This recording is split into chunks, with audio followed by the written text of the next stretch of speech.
오늘 우리에게 주시는 하나님의 말씀은 신약 사도행전 16장 1절에서 5절까지의 말씀입니다. 제가 가지고 있는 성경은 신약 215페이지에 있습니다. 신약 215페이지쯤에 있습니다. 사도행전 16장 1절에서 5절까지 1절에서 5절까지 저와 여러분 한 절씩 교독합니다. 제가 먼저 16장 1절 읽습니다. 바울이 더베와 루스드라에도 이르매 거기 디모데라 하는 제자가 있으니 그 어머니는 믿는 유대 여자요 아버지는 헬라인이라.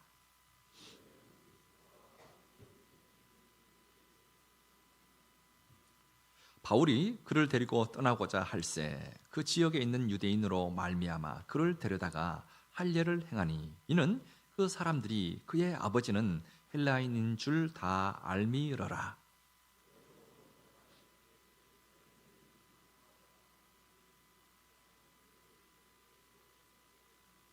같이 읽습니다. 이에 여러 교회가 믿음이 더 굳건해지고 수가 날마다 늘어가니라. 아멘.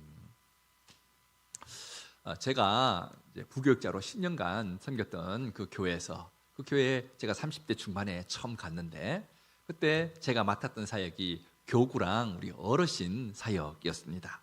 특별히 어르신 사역은 그 교회에서 제가 6년간이나 그렇게 섬겼습니다.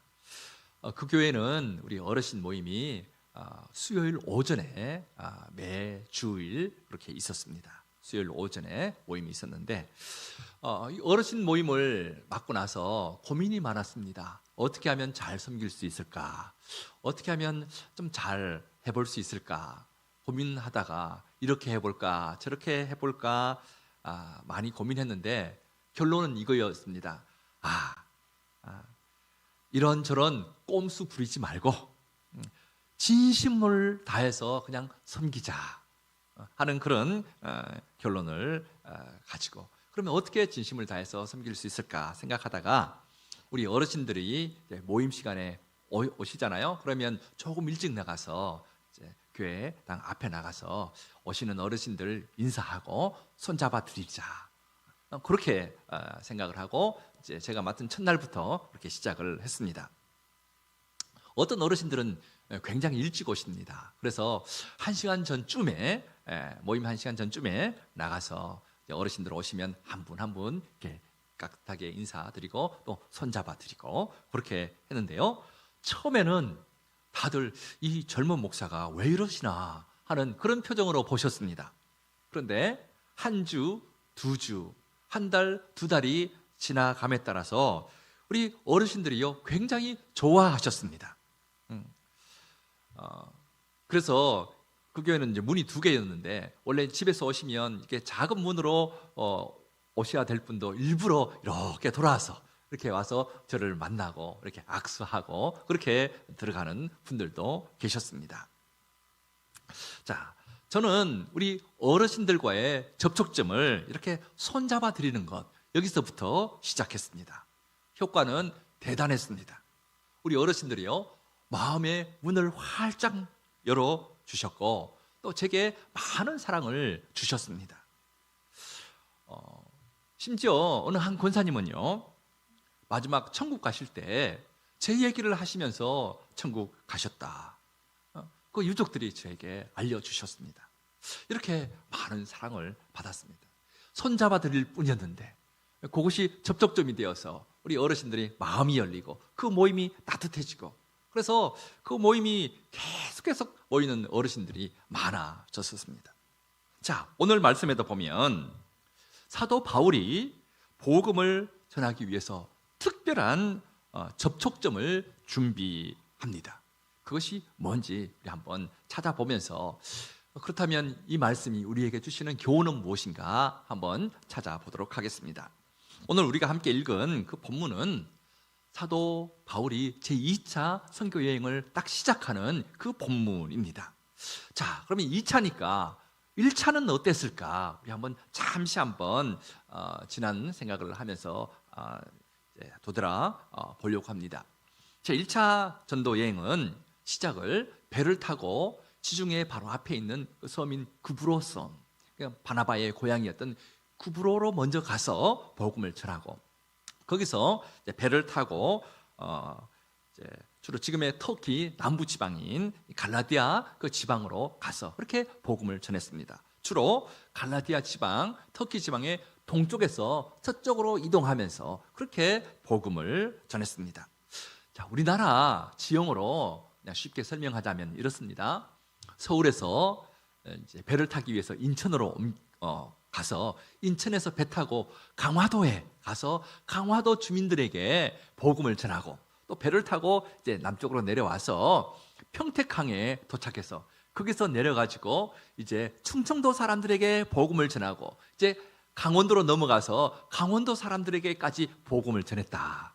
이것이 1차 전도 여행의 사도 바울의 일정이었다. 그렇게 생각하면 조금 이해가 쉬울 것입니다.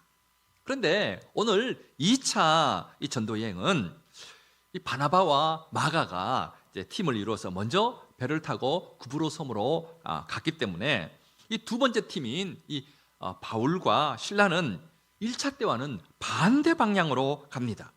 이제 굳이 또 다시 우리나라 지형으로 예를 들자면 먼저 서울에서 강원도로 가서 강원도에서 복음을 전하고 이제 서쪽으로 이동하면서 이제 충청도 쪽으로 복음을 전했다. 그렇게 생각하면 될 것 같습니다. 우리 2차 전도 여행 한번 지도를 한번 살펴보았으면 좋겠습니다. 지도 한번 띄워주시면 감사하겠습니다. 예.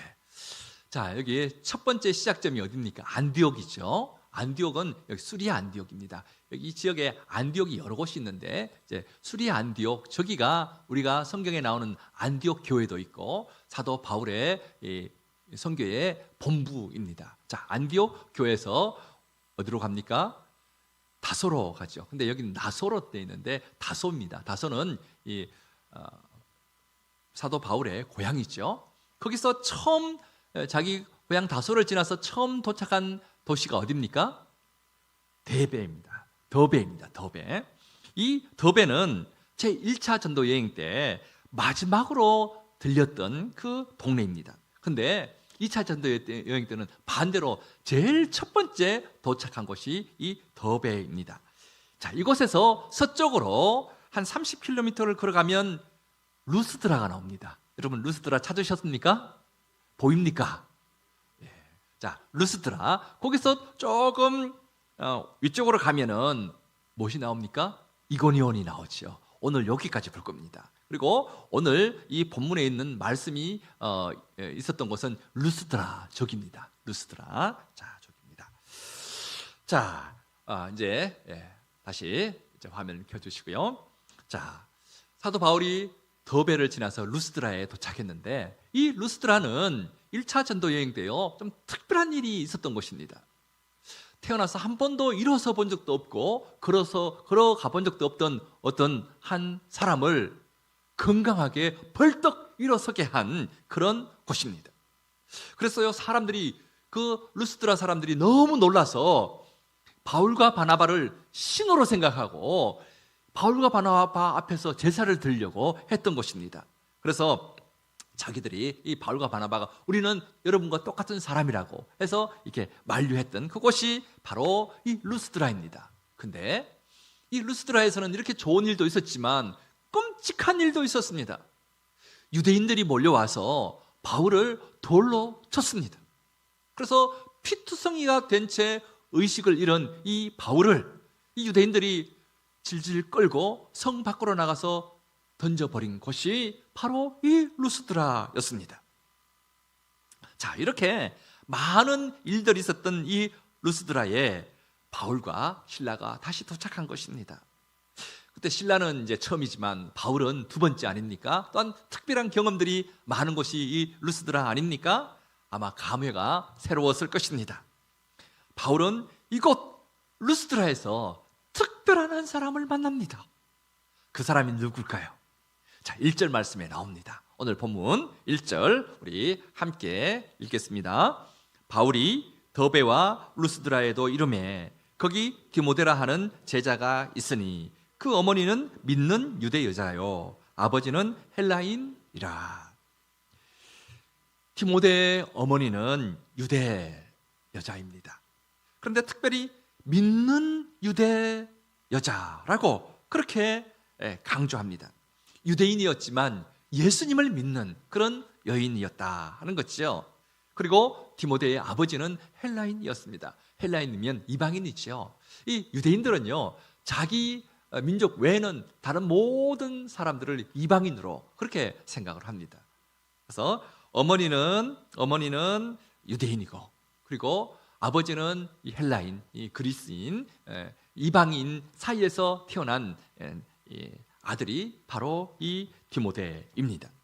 자, 디모데후서 1장 5절에서 보면 디모데에 대해서요 이렇게 말씀합니다. 자, 디모데후서 1장 5절 우리 함께 읽겠습니다. 이는 내 속에 거짓이 없는 믿음이 있음을 생각함이라. 이 믿음은 먼저 내 외조모 로이스와 내 어머니 유니게 속에 있더니 내 속에도 있는 줄을 확신하노라. 디모데의 외할머니 이름은 로이스입니다. 그의 어머니는 유니게입니다. 그런데 그의 아버지, 이 디모데의 아버지는 빠져 있습니다. 학자들은 아마 이 디모데의 아버지가 젊은 날 일찍 세상을 떠난 것으로 그렇게 추정합니다. 그래서 이 디모데에게 별 영향을 끼치지 못했다. 그의 아버지가요. 그렇게 추정합니다. 자, 그렇다면 디모데는요, 혼자 되신 외할머니와 역시 혼자 된 이 어머니와 함께 살고 있었던 것입니다. 그런데 이 디모데 가족들에게는 예수 그리스도를 믿는 믿음이 있었습니다. 그의 외할머니에게도 어머니에게도 이 디모데에게도. 언제 이 믿음을 갖게 된 걸까요? 바울과 바나바가 제1차 전도 여행을 하면서 이곳 루스드라에 들러서 복음을 전했지 않습니까? 그때 복음을 듣고 믿게 된 것이죠. 그래서 1, 2년이 지난 지금 제2차 전도 여행 때 다시 루스드라에 들렸는데 디모데는요 이미 제자가 되어 있었습니다. 그래서 오늘 말씀 1절을 보면 거기 디모데라 하는 제자가 있으니 라고 그렇게 말씀합니다. 누구의 제자란 말입니까? 예수 그리스도의 제자라는 겁니다. 예수 그리스도를 믿고 그분을 닮아가는 제자가 되어 있었다. 누가요? 디모데가. 디모데는 오늘 본문 2절에 보면 디모데에 대해서 또 이야기하는 것이 있는데 오늘 본문 2절도 함께 보겠습니다.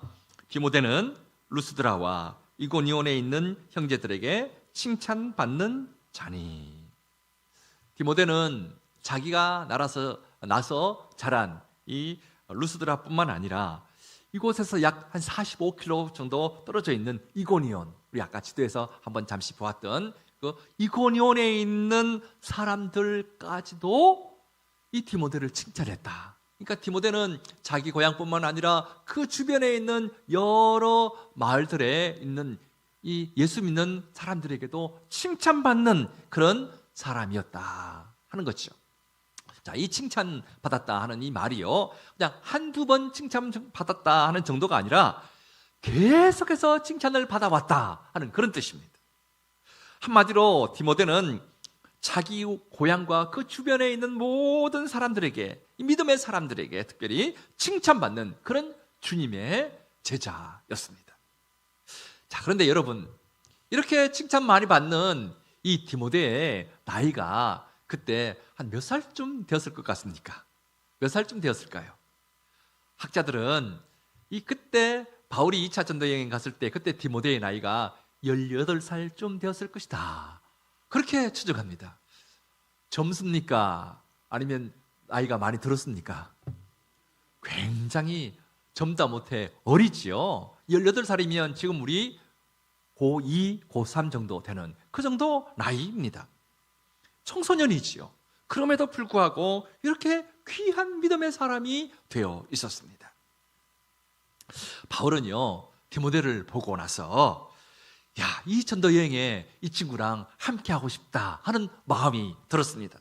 왜냐하면 그 속에 거짓이 없는 믿음이 보였거든요. 그리고 그가 하는 모든 행동이 너무너무 마음에 들었거든요. 그래서 야, 이 친구 정말 근사한 친구다.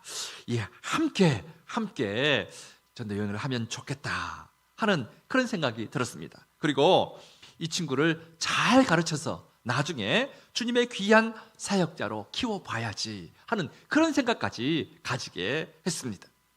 자, 그런데 여러분 우리 디모데의 입장에서 한번 생각해 볼까요? 디모데는 지난 1차 전도 여행 때 바울이 자기 고향인, 자기가 살고 있는 그 루스드라에서 유대인들에게 맞아서, 돌에 맞아서 피투성이가 되어서 끌려가는 것들을 직접 눈으로 봤습니다. 그렇다면 이 복음 전도자의 길이 얼마나 험하고 위험한지를 누구보다도 잘 알고 있습니다. 그래서 바울이 전도 여행 같이 가자라고 했을 때 그냥 보통의 우리 청소년들이라면, 젊은이들이라면 저는 도저히 못할 것 같습니다 하고 그렇게 거절할 수도 있지 않았을까요?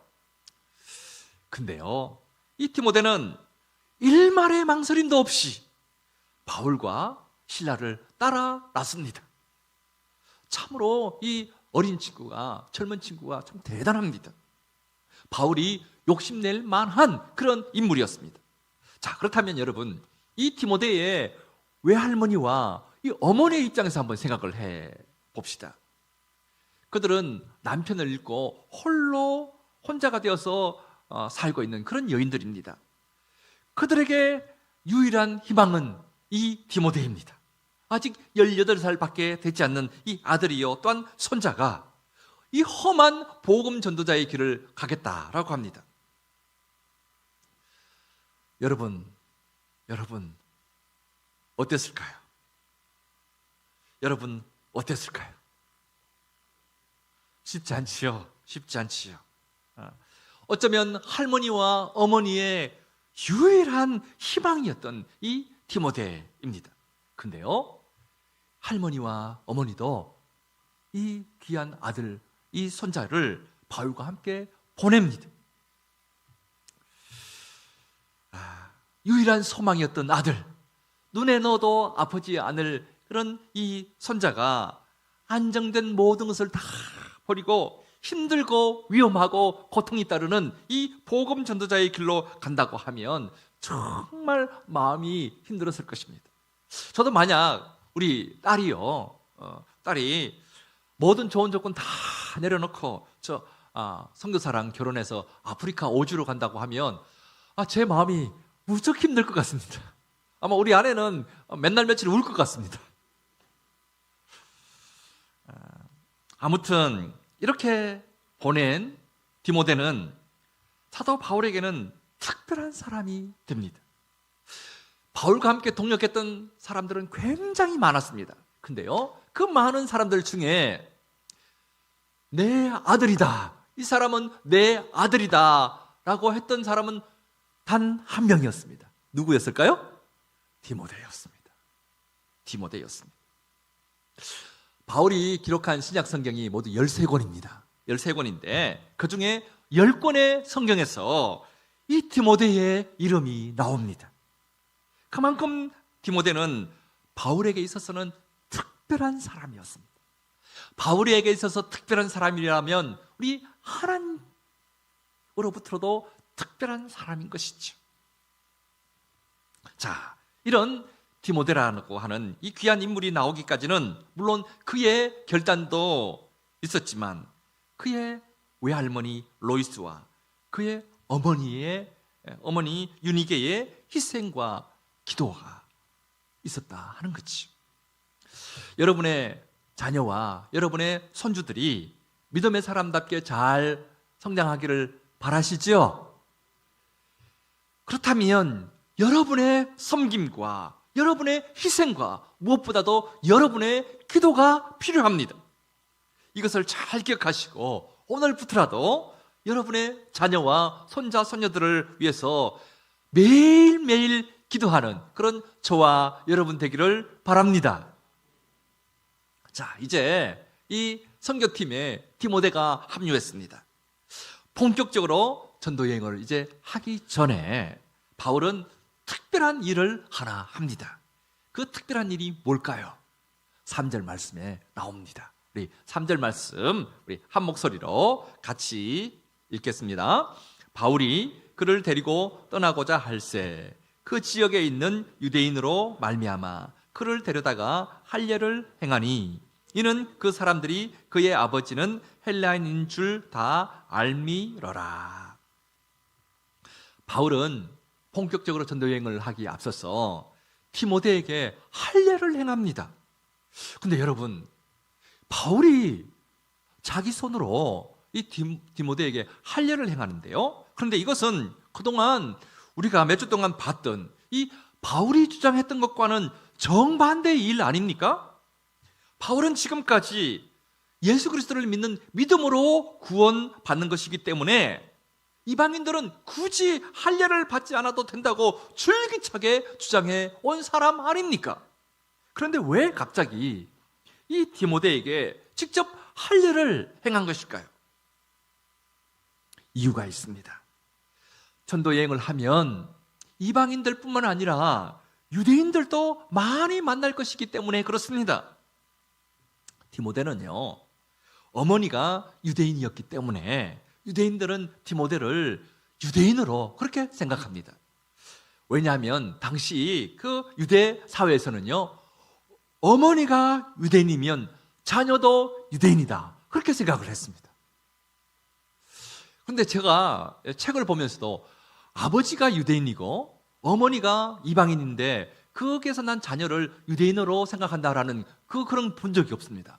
그런데 유대인 사회에서 어머니가 유대인이면 그 자녀는 다 유대인으로 그렇게 유대 사회에서 다 받아들였습니다.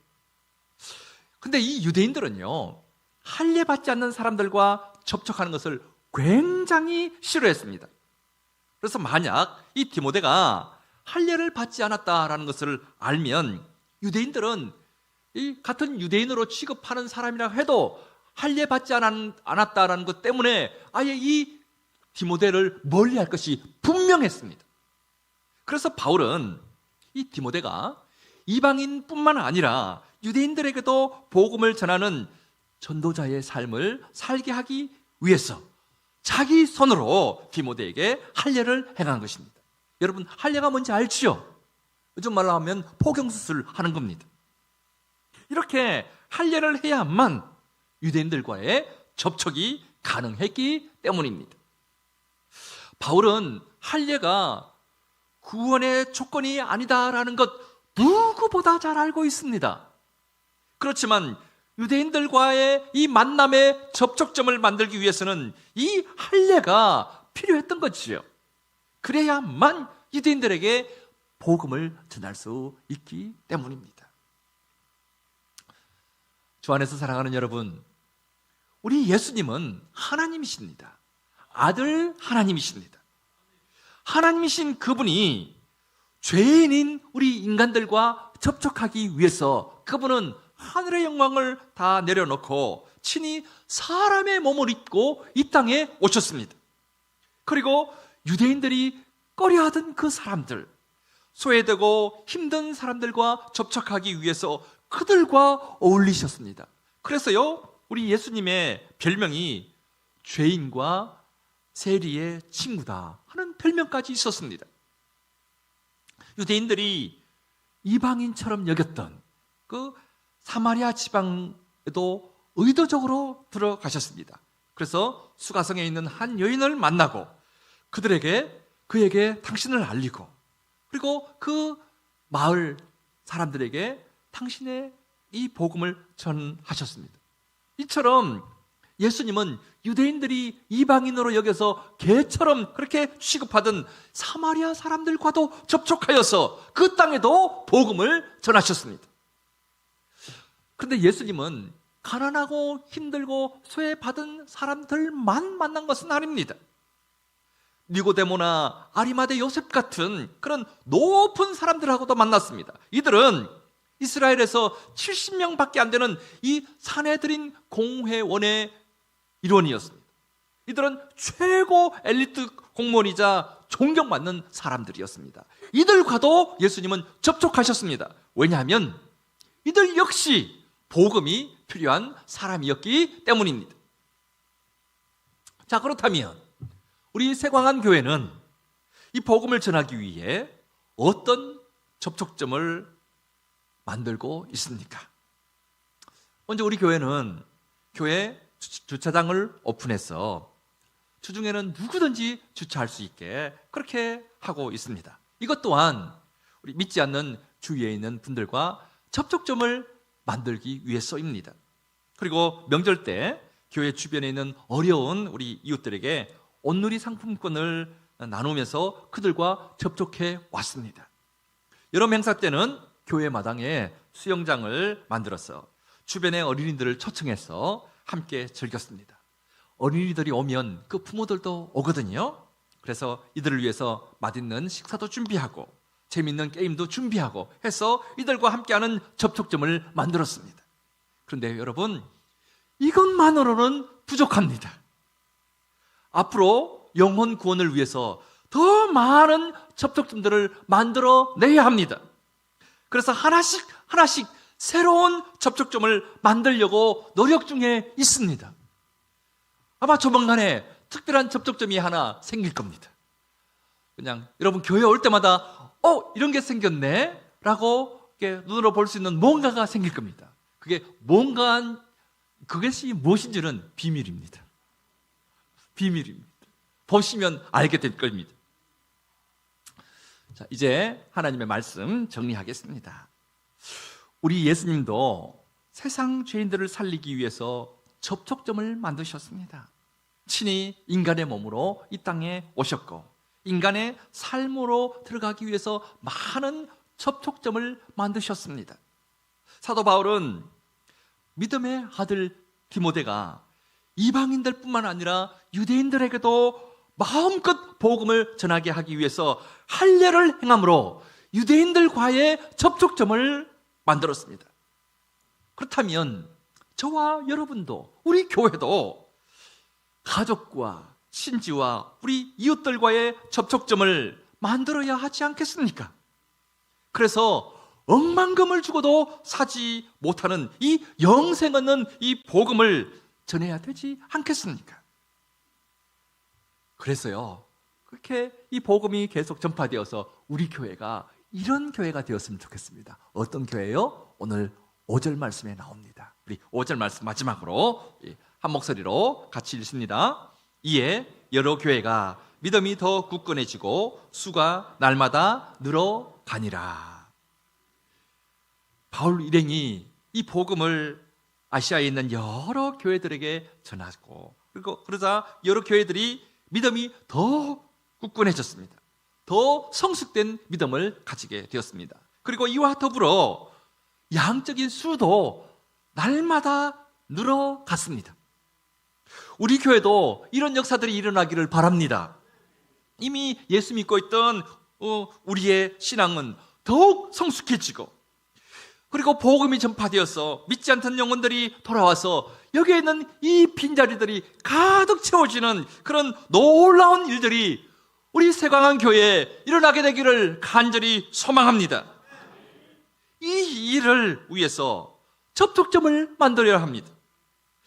접촉점을 만들고 우리가 최선을 다하면 우리와 함께하고 계시는 성령께서 역사하실 것입니다.